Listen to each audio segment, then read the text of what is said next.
Hey guys, what's going on? My name is Luke and welcome back to my channel. Today we're going to take a look at this investment property calculator. It's a little model I built in Google Sheets that I use to quickly evaluate deals and to break down the numbers on a property purchase. I'm going to jump into realestate.com. We're going to pull out a deal from a potential property purchase here in Brisbane that I'm going to pick at random in real time with you guys. And then I'm going to show you how I fill out the spreadsheet and calculate some basic numbers on a deal to work out what kind of financing I would need, what the running costs of the project are, and what kind of net cash flow or what kind of money I'm going to make from the deal after a renovation, and how it's going to perform over time. So it gives me some basic numbers that I need. And if you're interested in getting your hands on this property calculator, leave a comment down below and I'll be sure to comment back with a link to the Google spreadsheet. Let's jump into this calculator and show you the basics and how it could be useful in assessing an investment property.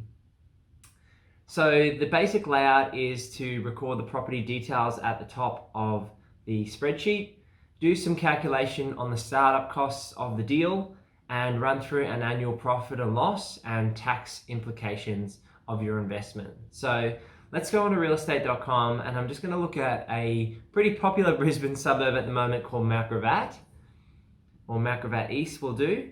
And we're going to look for a house and we're going to hit search. We're going to sort by low to high because we're looking for a potential renovated property. And we're going to have a look at some of these. Under offer, oh my goodness, the market's pretty hot at the moment. A corner block, we don't like corner blocks. Under offer. Here we go. So here is an example property. So it's not under contract like most of the other ones were in this area. So it's still for sale by negotiation. This is 80 Dyke Street in Mount Gravatt East, postcode 4122. It's 3-bed, 2-bath and 5 carport on 615 square meters. So let's take a quick look around at these photos and then we'll punch some numbers into our investment property calculator. So it looks like this exterior deck could do with a little bit of paint and renovating. It's quite green, and the bricks are quite in quite good condition, and they've put some staged furniture in there which have been electronically rendered over the top. So it's not in a terrible location, but it's a little bit close to the main road. But for the purposes of this investment property calculator, we'll allow it. It's got a shot of the front of the house, 615 square meters, staged furniture in the living room, and a photo without all the effects that the real estate agents have put on there. So it looks like you could knock out this island in here to maybe open up to the kitchen, and that these old door trims which are brown could be painted up, and maybe some new light fixtures as well. But it looks like it has ducted aircon, which can be a plus in Brisbane because it can get quite hot. There's another angle.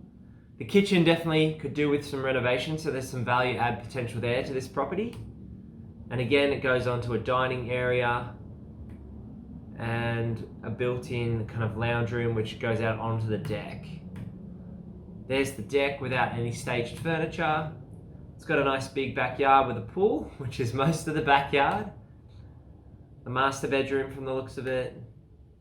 A very dreary bathroom, so there's money to be made here, especially in this bathroom with just a cosmetic uplift, maybe some tile paint or just a tidy up and some new fixtures and fittings, and this could be looking a lot better. Some internal stairs. They've got a kitchenette downstairs with a washer dryer in the kitchenette.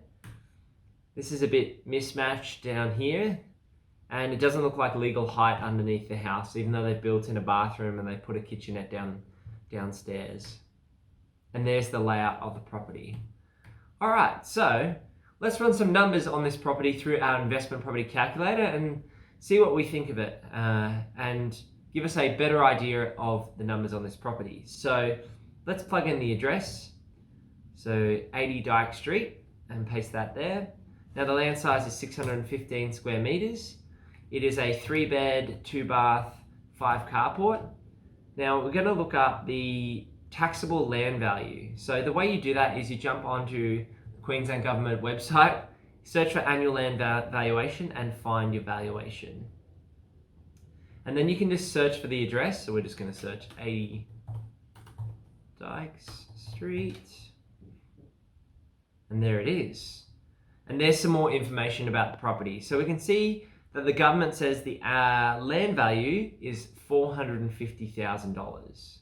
So that's what the government bases for land tax, is the number that you can see there. And they'll do annual land valuations where the price may increase or decrease, likely to increase over time, so the government can charge you more taxes. Now, if you want to check if your site is flood prone, you can jump onto Interactive Flood Map, which is a Brisbane City Council page where you can find whether that property floods. So we're just going to do a quick search here to show you the basics. We're going to search for Mount Gravatt East. The street name is Dykes Street and the number is 80. So we're going to just hit search and there it is. So you can see that this property is in an overland flow path, and we typically don't like buying an overland flow path. So this might rule the property out for us, but for the purpose of this calculator, I'm going to continue on. But it's important to do these searches and to be aware of the risks that all these properties in the overland flow path in some circumstances could flood. So you can do the flood search in all councils. It's not just Brisbane City Council that has a flood map of their areas. Every local council should have a flood map which shows the flood prone areas and properties that might flood from rivers or creeks or overflow paths. So it's important to do those searches when researching property to give you comfort that the property won't flood in major weather storms, and to give you comfort that you can hold the property for long term without worrying about it being damaged by floods. So let's run some numbers on this property and we'll take a look at a few comparable sales for 3-bedroom properties in the area. And the way you can do this is just simply through realestate.com or Domain or other websites like On The House. And you can see what's sold in the last few months. So we're going to search for houses with a minimum of 3 bedrooms and a maximum of 4. And we're going to look at some properties in the area that have sold. So this block on 908 sold for 775, 770 for this 3-bedder on 637 square meters. And that looks like it could do with a little bit of an uplift on the outside. It's got a nice bathroom though, aircon, concreted driveway and carport. This house sold for 630. This house sold for 886. And this house sold for 765. So obviously it's best to look at recent sales and comparable sales when doing your analysis. And so I'm going to estimate that this property is worth $750,000. Now you might want to spend more time building those comparable sales, but for the sake of this video not being an hour long, I'm just going to run with that number based on the quick search that we've done. You would spend more time looking at true comparables and the most recent sales that you can possibly find online. And you can do that for free through websites like Domain and realestate.com, like I said before, or through paid software from CoreLogic using RP data. So let's assume that the property purchase price is $750,000. The orange cells represent items that you can plug into this calculator, and the blue cells are automatically calculated, so it makes it easy for you. I'm going to say that this property is potentially flood prone as it is in an overland flow path. So I'll put yes to that and write overland flow path. Now moving back to the deal analysis. So we've got the property price of $750,000. We've got solicitor's fees estimated at $1,200 and the stamp duty is an estimate of $26,775.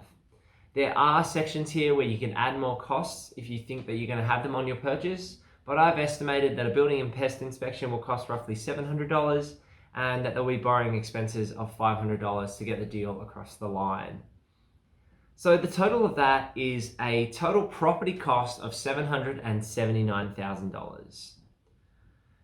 Now, before we look at the initial repairs and renovations and the total cash outlay, we're going to take a quick look at the funding requirements for that $779,000. Let's look at the initial repair and renovation costs, and then we'll look at the total funding for the project. So this is a little renovation budget here over to the right, which has some suggestions that might be useful for this property. These are just rough round numbers and to give you an idea of some pointers that you might want to look at when renovating. So we've got touching up of drywall, painting kitchen cabinets and remodeling the kitchen, reglazing tiles in the bathroom, refinishing floors, and interior electrical work. So this is just an example renovation budget, and you can plug in your own numbers here to come up with a total renovation budget for your project. So the total of those numbers comes across to this cell here, and therefore the total funds required for the deal are $809,000. Right, so we know the total amount of money we need. Now we need to look at the deposit and potential additional cash that you might need for stamp duty and fees outside of your deposit. So the initial cash outlay for this project would be $150,000 for your deposit, $28,675 for your stamp duty and fees, and $30,000 of cash for your renovations. So all in all, you need $207,000 to cover all those costs to get the deal and renovate the property. Now you could come up with an estimate of the post-renovation value, and you hope to get $2 for every dollar you spend on a renovation in value. So if you were to spend $30,000, you'd hope to make at least $60,000 on your spend. So let's assume that that worked and that you made $2 for every dollar you spent. So all in, you'd be at $810,000 post-renovation.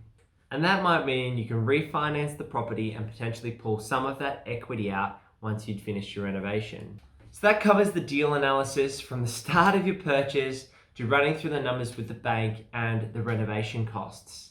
Now let's take a look at the annual profit and loss statement of this property and see what the numbers stack up from a rental point of view and a cash flow point of view. So the annual profit and loss is $600 per week, and we're assuming an occupancy rate of 100%. So to be more conservative, we're going to reduce the occupancy rate and say the property is vacant 2 weeks of the year. So at $600 a week rented for 50 weeks, this property would have a $30,000 gross income each year, which is a 4% yield on the purchase price of the property.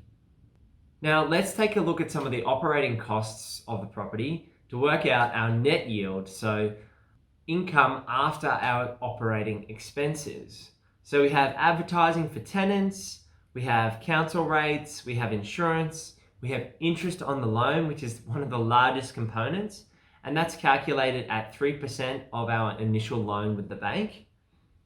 We have property and agent fees, which are calculated at 8% of the rental income. There's repairs and maintenance budget and water charges. So we've calculated, or estimated, I should say, the annual outgoings to be $24,000 per year. And that would be a weekly outgoings of $474. So when you look at the weekly rental income compared to the weekly outgoings, you can see that there is $103 of positive cash flow each week coming from this property after performing the renovation. Now, obviously you have to be careful when making your rental estimates, and it's always better to be conservative with your numbers rather than bullish.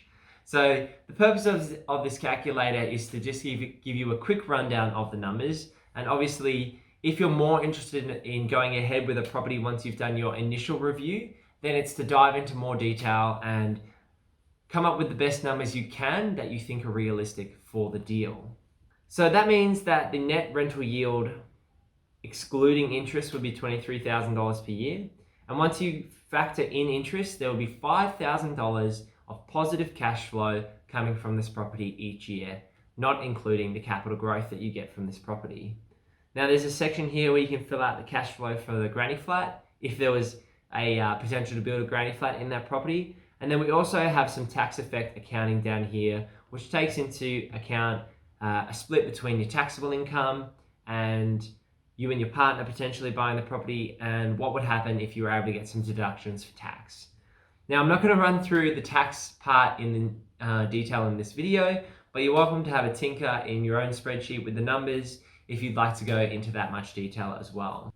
I hope you found this video useful, and obviously it's important to be conservative in your estimates and to do the most due diligence you can when you're looking at investing such a large sum of money in a property. If you've made it this far through the video, thanks for sticking around. Could you drop a like on this video and subscribe to the channel? I hope you found this information useful. Of course, it's not financial advice. If you'd like to get a copy of this spreadsheet, just leave a comment down below and I'll be sure to send you a link. I'll see you in the next video. Peace.